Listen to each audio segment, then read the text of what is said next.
Good morning दोस्तों। हम आज क्लास में बात करने वाले हैं इलेक्ट्रिक सेल के बारे में। इलेक्ट्रिक सेल विद्युत सेल होता क्या है दोस्तों? तो दोस्तों ये एग्जाम की दृष्टि से बहुत ही इंपॉर्टेंट है। विद्युत सेलों के अंदर मतलब सेलों के अंदर भी आपको आगे जाके सेलों के संयोजन पूछेंगे। जिस प्रकार से प्रतिरोध का संयोजन किया था, संधारित्र का संयोजन किया था, उसी प्रकार से आगे जाके आपको सेलों का संयोजन भी पूछेगा। तो इसमें यहीं से शुरू से इस सेल के चैप्टर को जब स्टार्ट कर रहे हैं तो यहीं से आपको ध्यान से पढ़ना है इसको। तो दोस्तों विद्युत सेल कहते हैं किसे कहते हैं, इसका काम क्या है? तो दोस्तों ध्यान रखना, सेल का कार्य है रासायनिक ऊर्जा को विद्युत ऊर्जा में परिवर्तन करने का। तो दोस्तों इसमें आप लिखना कि विद्युत सेल कहते किसे हैं। यह एक ऐसी युक्ति है, आपको एग्जाम में डेफिनेशन पूछ ले तो इसकी डेफिनेशन लिख लो दोस्तों। विद्युत सेल क्या होता है? यह एक ऐसी युक्ति है जिसकी सहायता से रासायनिक ऊर्जा को विद्युत ऊर्जा में परिवर्तित करने का कार्य करती है तथा परिपथ में धारा के प्रवाह को बनाए रखती है। उसे विद्युत सेल कहते हैं। ये कितने प्रकार का होता है दोस्तों? कितने प्रकार का होता है विद्युत सेल? 2 प्रकार का होता है। यह 2 प्रकार का होता है। पहला प्राथमिक सेल,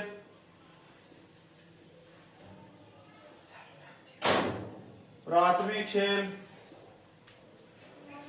दूसरा द्वितीयक सेल। और दोस्तों इन प्राथमिक सेल और द्वितीयक सेल को अलग और किन किन नामों से भी जान सकते हैं दोस्तों हम, कि प्राथमिक सेल को हम लेग्रांशी सेल भी बोल सकते हैं। लेग्रांशी सेल। और द्वितीयक सेल को सीसा संचायक सेल, सीसा संचायक सेल, सीसा संचायक सेल। तो लिख लेना दोस्तों, ये सेल 2 प्रकार के होते हैं, प्राथमिक सेल, द्वितीयक सेल। प्राथमिक सेल को हम बोलते हैं दोस्तों लेग्रांशी सेल और द्वितीयक सेल को बोलते हैं दोस्तों सीसा संचायक सेल। और प्राथमिक सेल को दोस्तों हम डेनियल सेल भी बोलते हैं।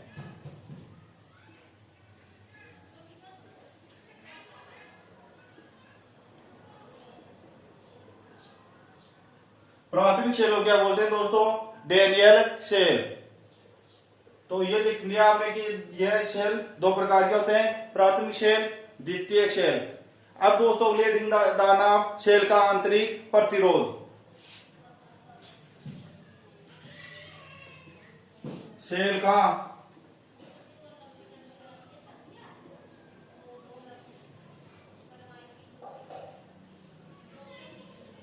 आंतरिक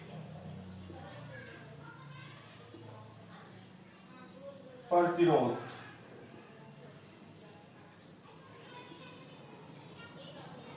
दोस्तों सेल का आंतरिक प्रतिरोध होता क्या है ये आप खुद बता देंगे। आपको पता है कि प्रतिरोध क्या है? धारा के मार्ग में रुका हुआ है। अब आंतरिक मतलब सेल का आंतरिक यानी सेल के अंदर कि धारा के मार्ग में रुकावट कहां हो रही है? सेल के अंदर हो रही है।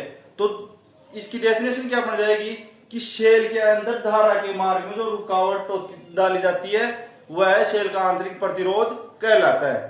तो दोस्तों इसकी लिखना, सेल का आंतरिक प्रतिरोध किसे कहते हैं? सेल के अंदर धारा के मार्ग में जो रुकावट डाली जाती है उसे सेल का आंतरिक प्रतिरोध कहते हैं। उसे सेल का आंतरिक प्रतिरोध कहते हैं। इसे स्मॉल r से प्रदर्शित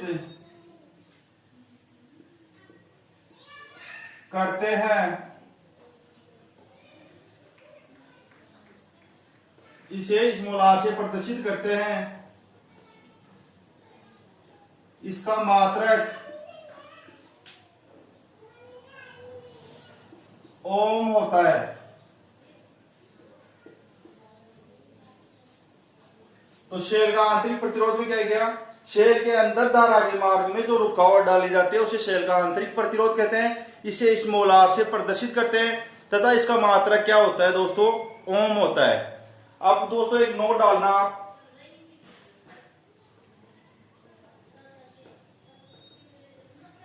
नोट डाल के दोस्तों एक बात लिखो इसमें कि आदर्श शेल का आंतरिक प्रतिरोध कितना होगा।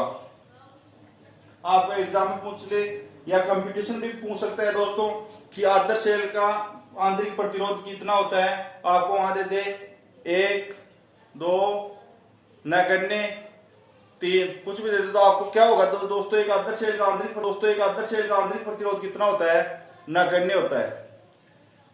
तो लिखना दोस्तों नोट में, एक आदर्श शेल का आंतरिक प्रतिरोध नगण्य होता है। एक आदर्श शेल का आंतरिक प्रतिरोध कितना होता है दोस्तों, नगण्य।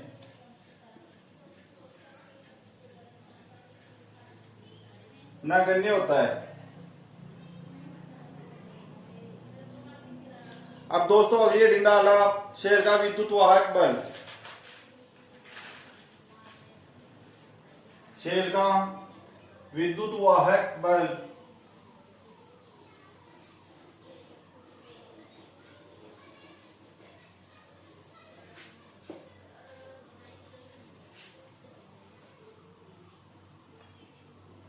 शेल का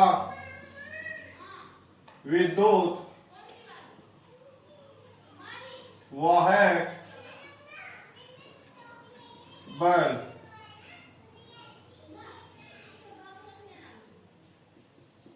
शेल का विद्युत वाहक बल। तो दोस्तों शेल का विद्युत वाहक बल कहते किसे हैं, आपको एग्जाम में पूछ सकता है कि शेल का विद्युत वाहक बल होता क्या है दोस्तों। तो इसकी आप पहले डेफिनेशन लिख लो। एकांक आवेश को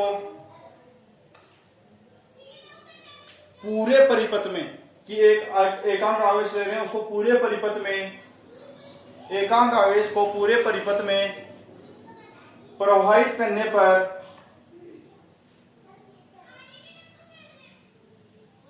शेल द्वारा दी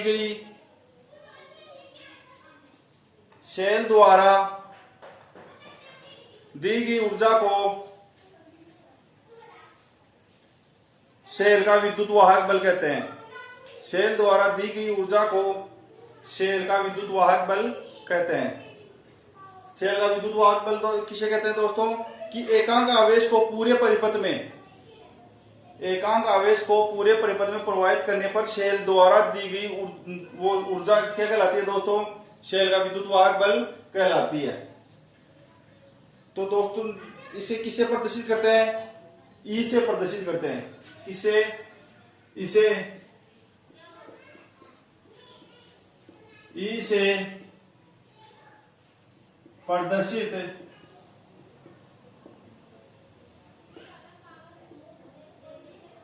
करते हैं। इसे प्रदर्शित करते हैं। जैसे दोस्तों एकांक आवेश क्यों है, कि परिपथ में एकांक आवेश क्या कर रहे हैं, क्यों प्रोवाइड कर रहे हैं, तो उस शेल के द्वारा किया गया वो कार्य कितना है, जैसे W है तो विद्युत वाहक बल क्या होगा। तो दोस्तों नीचे लिखना, माना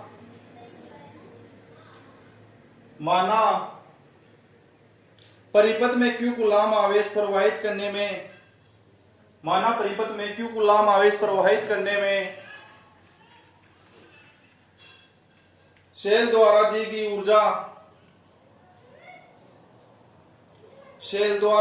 ऊर्जा बोल सकते हैं, या शेल द्वारा किया गया कार्य W हो तो शेल का विद्युत वाहक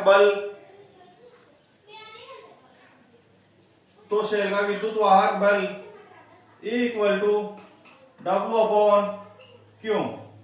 क्या होगा शेल का विद्युत वाहक बल equal to W upon Q. और दोस्तों नीचे लिखना इसका मात्रक, मात्रक मात्रक क्या होता है दोस्तों? देखिए आप खुद बताओ इसका मात्रक क्या होना चाहिए। डब्ल्यू का मात्रक, डब्ल्यू क्या है कार्य और क्यू क्या है आवेश, इनका मात्रक क्या होना चाहिए? आवेश, आवेश का मात्रक क्या होता है दोस्तों? कूलाम होता है। और कार्य का मात्रक क्या होता है दोस्तों? जूल होता है। तो क्या हो गया? जूल पर कूलाम, जूल पर कूलाम, या इसको क्या बोल सकते हैं दोस्तों? वोल्ट। तो यहां मात्रक लगा के जूल पर कूलाम, फिर या वोल्ट, और यहां पर भी लगाते हैं जूल पर कूलाम।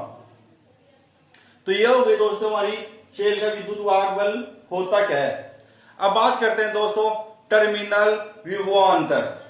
टर्मिनल विभवांतर, इससे पहले दोस्तों आप एक नोट और डालो।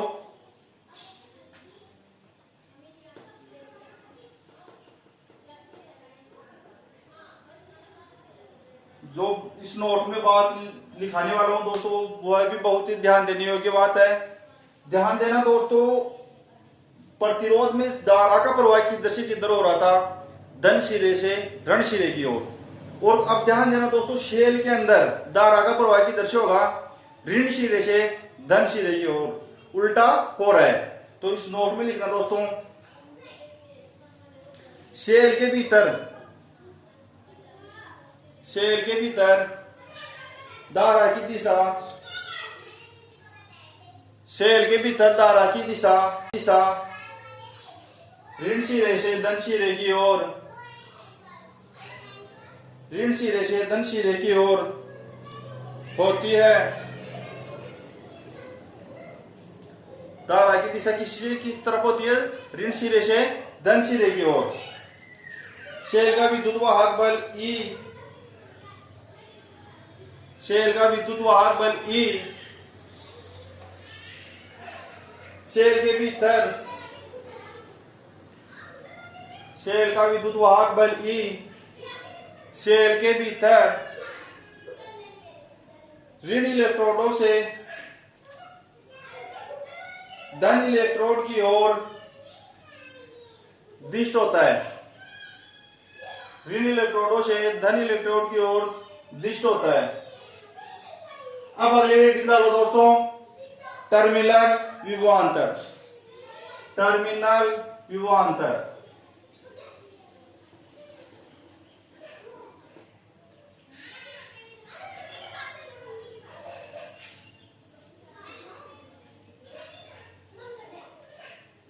टर्मिनल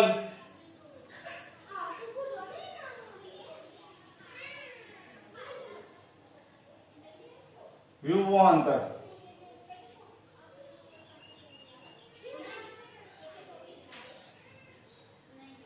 तो दोस्तों बात करते हैं टर्मिनल विभवांतर होता क्या है।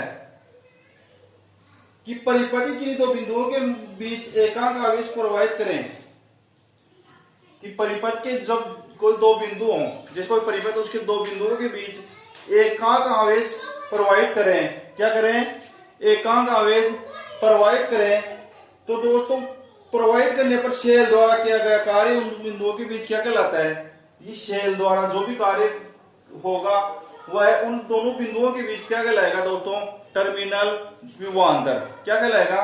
टर्मिनल विभवांतर। तो दोस्तों इसमें लिखना आप टर्मिनल विभवांतर किसे कहते हैं? परिपथ के किन्हीं दो बिंदुओं के बीच, परिपथ के किन्हीं दो बिंदुओं के बीच एकांक आवेश प्रवाहित करने पर शेल द्वारा किया गया कार्य उन दोनों बिंदुओं का या उन दोनों बिंदुओं के बीच टर्मिनल विभवांतर कहलाता है। उन दोनों बिंदुओं के बीच टर्मिनल विभवांतर कहलाता है। अब जैसे दोस्तों परिपथ की दो बिंदुओं के बीच Q कूलाम का आवेश प्रवाहित हो रहा है, Q कूलाम का आवेश प्रवाहित हो रहा है और उन दोनों परिपथ के दोनों बिंदुओं के बीच किया गया कार्य कितना है, जैसे W डैश हो तो दोस्तों नीचे लिखना, माना परिपथ के दो बिंदुओं के बीच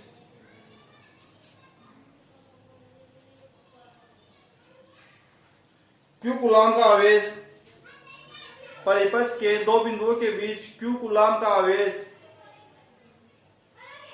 प्रवाहित करने में किया गया कार्य W डैश हो, Q कूलाम का आवेश प्रवाहित करने में किया गया कार्य W डैश हो,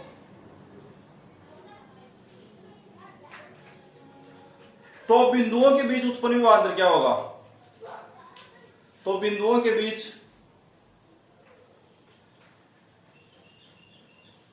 उत्पन्न विभवांतर क्या बोलते हैं? टर्मिनल विभवांतर। तो बिंदुओं के बीच टर्मिनल विभवांतर, तो बिंदुओं के बीच टर्मिनल विभवांतर क्या होगा दोस्तों? V equal to W dash upon Q, V equal to W dash upon Q। और दोस्तों इसका मात्रा की बात करें तो मात्रा क्या होगा? वोल्ट। इसका मात्रा क्या होगा दोस्तों? वोल्ट होगा। तो दोस्तों आज की क्लास में हमने अध्ययन किया कि विद्युत शेल होता क्या है, शेल का आंतरिक प्रतिरोध क्या होता है, शेल का विद्युत वाहक बल क्या होता है, टर्मिनल विभवांतर क्या होता है। और कल क्लास में अध्ययन करेंगे दोस्तों शेल के विद्युत वाहक बल, टर्मिनल विभवांतर तथा आंतरिक प्रतिरोध में संबंध के बारे में। तो दोस्तों इसके बारे में हम कल क्लास में अध्ययन करेंगे।